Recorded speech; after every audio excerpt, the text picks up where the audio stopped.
2강 온대저기압과 태풍에 대해서 짧게 개념을 다잡는 시간을 갖도록 하겠습니다. 온대저기압과 태풍에 대한 개념을 정확히 다 설명할 수는 없고 이제 여러분들이 제일 많이 헷갈려하는 풍향에 대해서 조금 얘기를 하도록 할 거예요. 그래서 오늘은 풍향이 왜 이렇게 나타나는지를 원리를 이해하는 시간이다 라고 생각하면 좋을 것 같습니다. 그러면은 먼저 풍향을 얘기하기 전에 간단한 것부터 설명을 하도록 할게요. 자, 이게 뭐냐면 이제 사방위입니다. 방위예요. 이게 위에 여기에 북쪽, 동쪽, 남쪽, 서쪽이죠. 우리가 이걸 알고 있죠. 일반적으로 동서남북 방위는 기본적으로 알고 있어야 됩니다. 그리고 또 한 가지. 자, 북풍이라는 게 무슨 말이냐? 북풍이라는 말은 북쪽에서 불어오는 겁니다. 북쪽으로 불어 나가는 거 아닙니다.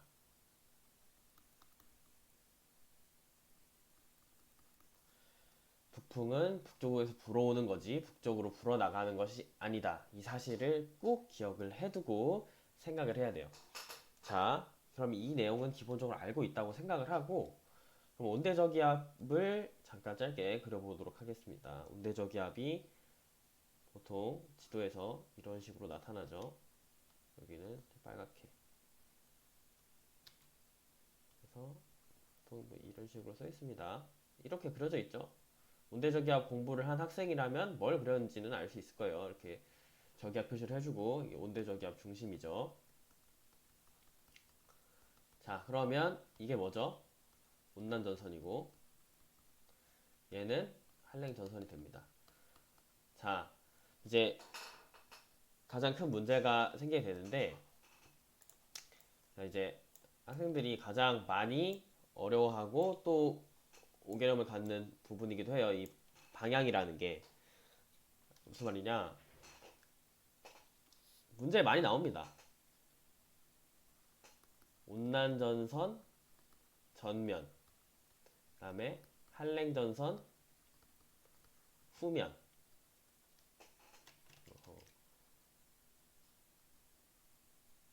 자, 후면, 그 다음에 중간. 그러니까 번호를 매겨보면 1번, 2번, 3번이라 할 때 여기가 1번이고 여기가 2번이고 여기가 3번이 되겠죠. 자, 온난전선 전면에서 어떤 바람이 분다? 어떤 바람이 분다고 하죠? 남동풍이 분다. 중간에서 남서풍이 분다. 한랭전선 후면에서 북서풍이 분다. 이거를 그냥 외우는 학생들이 너무 많아요. 남동풍, 남서풍, 북서풍. 그냥 아무 생각 없이 그냥 외웁니다. 남동풍, 남서풍, 북서풍. 근데 사실은 이렇게 외우는 게 아닙니다. 물론 외우면 좋지만 정확히 원리를 알아야 까먹었을 때 다시 떠올릴 수가 있겠죠. 만약에 무작정 외우기만 하면 까먹으면 바로 끝이에요. 더 이상 뭐 할 수 있는 방법이 없는 거예요. 자, 우리가 바람 방향을 어떻게 알 수 있냐면 자, 이 온대저기압을 가지고 봅시다. 자, 이 온대저기압을 봤을 때 온대저기압 볼게요. 자, 온대저기압이라는 거는 말 그대로 저기압입니다.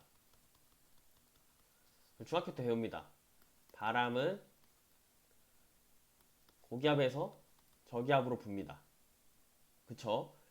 기압이 높은 곳에서 기압이 낮은 곳으로 바람이 불어요. 그리고 방향이 어떻게 되냐면 반시계 방향으로 불어 들어온다 라는 거를 중학교 때 학습하고 물론 온대저기압 배우기 전에 고기압과 저기압 배우는 지구과학 원에서도 다룹니다. 무슨 말이냐? 모든 바람은 저기압 지금 이 온대저기압이 있을 때 바람이 저기압 중심을 향해 불어 들어간다는 거죠. 그러니까 저기압으로 불어 들어오는 겁니다. 그렇죠? 불어 들어오는데 반시계 방향으로 불어 들어오게 됩니다. 그래서 반시계는 이 방향이죠. 우리가 시계 볼 줄 알잖아요. 시계가 가는 방향이랑 반대로 움직인다. 반시계입니다. 따라서 중심으로 반시계로 바람을 집어넣게 되면 우리가 이렇게 넣어야 돼요.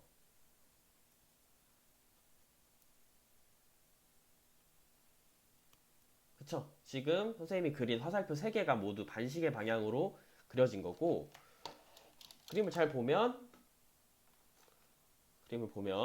자, 무슨 얘기를 하려고 이 그림을 그렸냐? 보세요. 이 지역에서는 바람이 남동쪽에서 붑니다. 따라서 남동풍인 거예요. 그리고 이 지역에서는 바람이 남서쪽에서 불죠. 남서풍인 겁니다. 이 지역에서는 바람이 북서쪽에서 불죠. 따라서 북서풍인 거예요. 남동, 남서, 북서가 이거에서 나옵니다. 가장 간단한 원리. 바람은 고기압에서 저기압으로 분다라는 원리에서 나온 거예요. 그냥 온대저기압 등장하면 남동, 남서, 북서 외워야 되는 게 아니고, 모든 저기압에서는 바람이 반시계 방향으로 불어 들어온다. 이 사실을 기반으로 모든 문제를 풀 수 있습니다. 온대저기압이든 태풍이든. 아시겠죠? 그리고 뭐 그런 표현이 많이 나옵니다. 바람이 내가 이 지역에 있었는데 시간이 지남에 따라 풍향이 어떤 방향으로 변했다. 그러니까 내가 이 지역에 있다라는 거는 온대저기압이 결국에 나를 지나가겠죠. 왜 서에서 동쪽으로 이동하죠? 편서풍에 의해서 온대저기압은 서쪽에서 동쪽으로 이동합니다. 즉 온대저기압이 나를 지나가게 될 거예요. 이 온난전선과 한랭전선이 차례차례로 지나가겠죠. 그러면 바람은 남동풍, 남서풍, 북서풍 계열로 바뀌게 될 겁니다. 그쵸? 거기서 우리가 이제 바람이 어떻게 바뀌냐를 얘기를 하면, 자, 남동풍을 그려줍니다. 남동풍을 그리면 화살표가 이렇게 되겠죠. 그 다음에 남서풍을 끝난 지점에서 그려줍니다. 이게 남서풍이죠. 그 다음 북서풍을 그려줍니다. 그럼 이제 다 그린 거예요. 그럼 얘를 자연스럽게 곡선으로 연결을 해보세요. 이게 무슨 방향이죠? 시계 방향이죠. 그래서 풍향이 시계 방향으로 변화했다라는 말이 이 말입니다. 남동풍, 남서풍, 북서풍으로 변했다는 얘기가. 만약에 바람 방향이 반대로 변했다면 답은 반시계 방향으로 변했다가 되겠죠. 온대저기압에서는 온대저기압은 나를 통과할 때 이렇게 됩니다. 그러니까 온대저기압이 나를 통과한다는 말은 온난전선과 한랭전선이 차례차례로 내가 있는 지역을 통과한다는 얘기예요. 문제를 이상하게 내서 온대저기압이 나랑 관련 없이 나보다 저 남쪽, 저 밑에서 그냥 자기 몰래 지나가는 경우에는 풍향이 반대로 바뀝니다. 이런 문제들은 기출문제들로 학습을 해보면 돼요. 자, 그런데 이제 그럼 선생님이 아니 그러면 남동, 남서, 북서풍 맞고 바람 시계 방향 변화하는 거 외우면 되는 거 아니냐라는 질문을 할 수가 있어요. 하지만 작년, 이게 언제냐면 작년 7월 문제입니다. 2019년 7월 기출 문제예요. 10번 문제죠. 이 문제를 같이 봅시다. 자, 조금 확대를 해볼게요.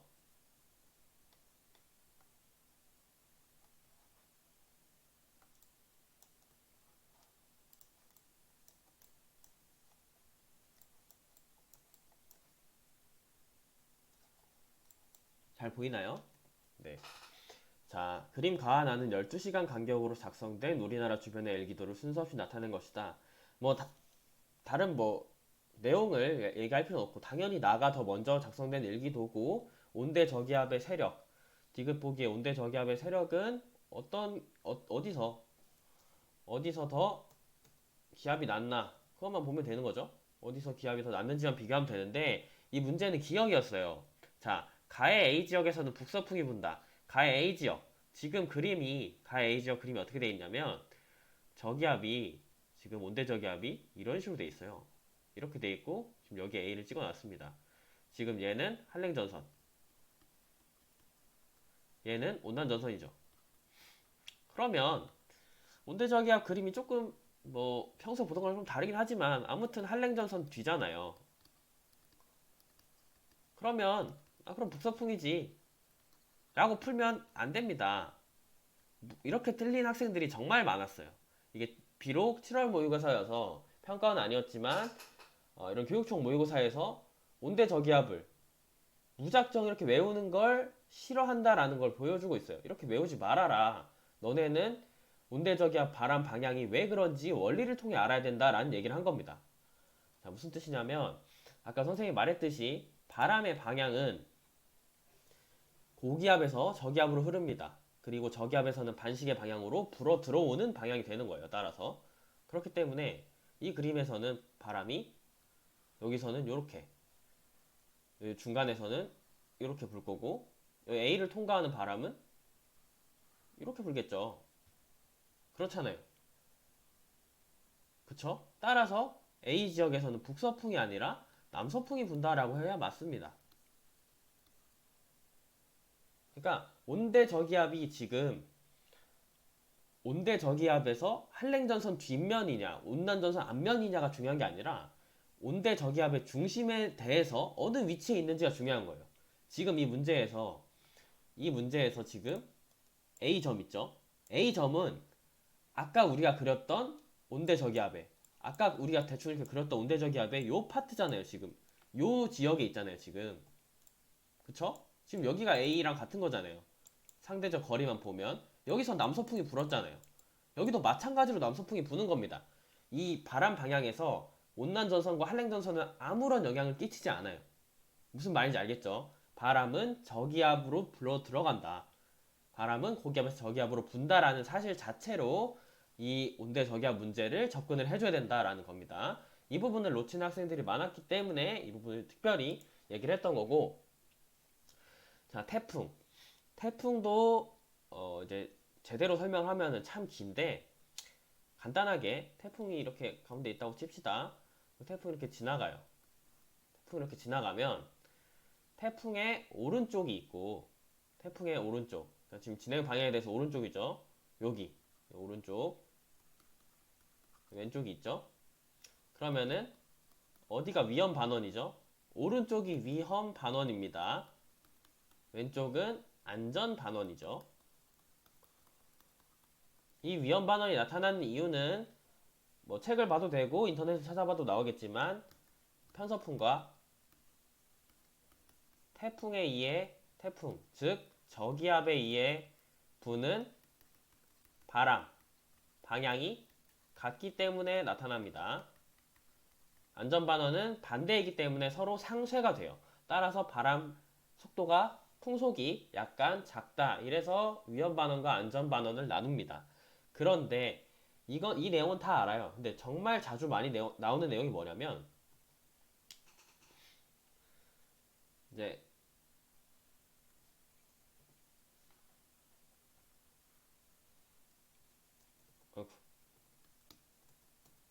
이제 우리나라가 뭐 이렇게 일단 해봅시다. 그다음에 이렇게 제주도가 있고 울릉도 있고 독도가 이렇게 있어요. 그런데 태풍이 지나갑니다. 태풍 이동 경로가 있어요. 이렇게 이런 식으로 지나갔대요. 태풍이 여기 있었고 여기 있었고 여기 있었어요. 그다음 뭐 여기 제주도에다가 A 찍어놓고 맨날 나오는 문제 있죠. A의 풍향이 풍향이 어, 풍향이 시계냐 반시계냐 시계로 변했냐 반시계로 변했냐를 물어봅니다. 그러면 이 문제를 어떻게 풀어야 되냐면 풍향이 어떻게 변했을까를 살펴봐야 되는데 이것도 막 외워요. 내가 태풍의 오른쪽에 있으면 시계고 왼쪽에 있으면 반시계다. 근데 그렇게 백날 외워봤자 시험 볼 때 갑자기 헷갈리면 틀리는 거잖아요. 그쵸? 이것도 정말 간단합니다. 자, 태풍은 저기압입니다. 바람은 고기압에서 저기압으로 불어요. 자꾸 얘기하고 있는 거죠. 따라서 바람은 태풍 쪽으로 불어 들어갑니다. 무슨 말이냐? 태풍 여기 있었어요. 내가 여기 있죠? 그럼 바람이 이렇게 붑니다. 두 번째는 이렇게 붑니다. 세 번째는 이렇게 붑니다. 그쵸? 시간이 지남에 따라 바람 방향이 바뀌었어요. 화살표로 표현을 하면 첫 번째 화살표가 이거였죠? 두 번째 이거였죠? 세 번째 이거였죠? 그러면 아까처럼 똑같이 부드럽게 이으면 반시계죠. 반시계 방향으로 바람이 변했다가 이겁니다. 그래서 내가 만약에 이쪽에 있었다, B 지역에 있었다 라고 하면 바람이 이번에는 이렇게 분 겁니다. 똑같이 아까랑 똑같이 화살표를 표현해보면 뭐 이렇게 이렇게 되겠죠. 그럼 이거는 시계잖아요. 그래서 이게 바람이 시계고 이게 반시계가 이 말입니다.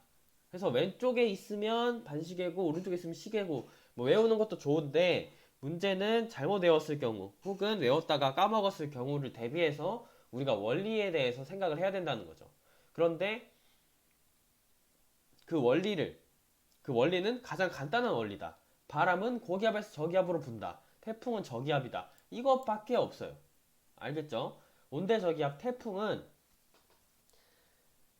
작년에도 나왔고 재작년에도 나왔고 올해에도 나옵니다. 나오는데 항상 자료 해석으로 나올 겁니다.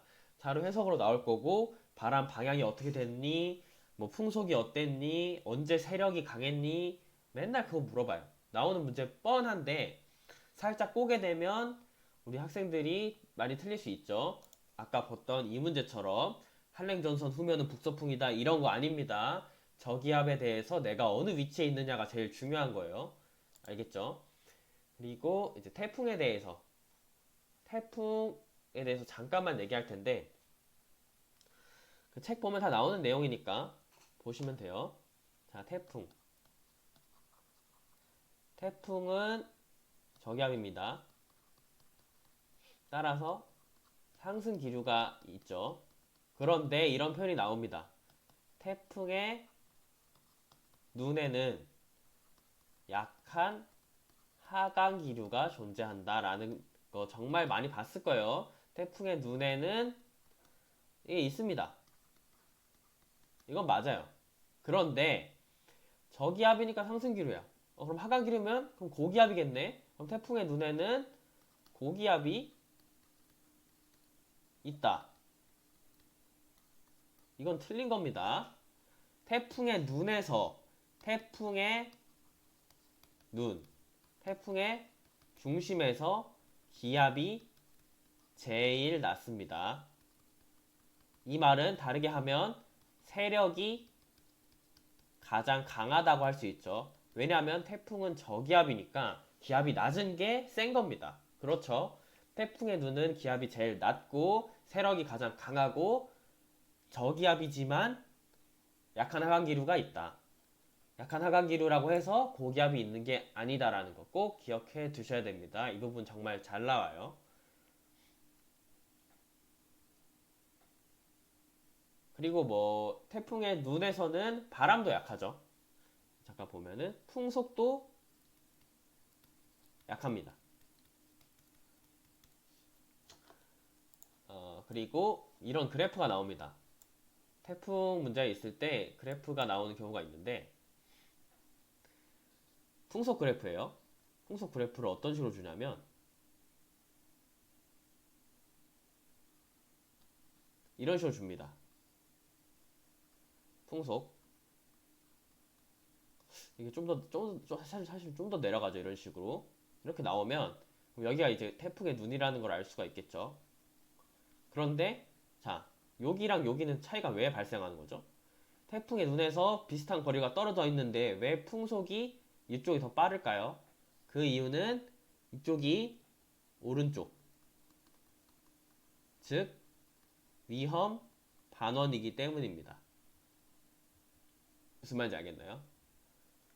오른쪽이 위험 반원이기 때문에 풍속 그래프에서도 오른쪽 부분이 더 풍속이 빠르다라는 그래프를 그러니까 이렇게 자세하게 주는 그래프 문제도 있었어요. 역대 기출에. 그렇기 때문에 그래프가 이렇게 나왔으면 왜 이렇게 나왔는지 생각을 해야 되고 그 의미를 찾아야 됩니다. 만약에 태풍 풍속 그래프가 이게 좌우가 반전된 형태가 나올 수가 있겠죠. 이게 좌우가 반전된 형태가 나올 수가 있는데 그렇게 되면 방위를 거꾸로 한 거예요. 그런 식으로 문제가 나올 수도 있습니다. 그런 식으로 문제 나올 수도 있는데 그거는 좀 많이 어렵게 낸 거고 그냥 우리가 태풍에 대해서 그냥 이 정도 기본 사실은 꼭 알아두었으면 좋겠습니다. 이 부분만 잘 알아둬도 이제 태풍과 온대저기압에서 쉽게 틀리는 일은 없을 거라고 생각을 해요. 그래서 오늘은 이제 학생들이 가장 많이 어려워하는 온대저기압과 태풍, 온대저기압에서 바람 방향, 한랭전선 후면은 북서풍이라고 하면 안 된다. 왜? 온대저기압이 어떻게 생겼는지 모르니까.